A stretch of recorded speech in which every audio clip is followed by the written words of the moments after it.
Hello everyone, Max with A1 Website Pro here, and today I'm going to show you how to get the password of your Wi-Fi router on your Windows 10 machine. Okay, so what you want to do is you want to go down here to your Start button, and then under the Start button you want to go to your Settings right here. Okay.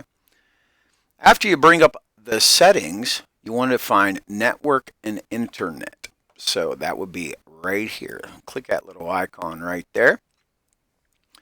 And then you want to go to Status over here on the left.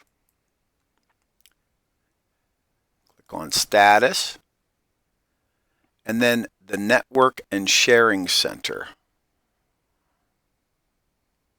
which is right here. So you click it. There we go. Now over here we have our connections to our Wi-Fi. We want to click on this right here, and it popped up another window, but it came on the other screen. And then what we want to do is go to Wireless Properties, and then under Security here, there's your network security key. And whenever you want to see it, you just click Show Characters, and there is your Wi-Fi password. This is Max with A1 Website Pro. I hope this tutorial has been able to help somebody out, and I'll see you in the next one. Bye-bye.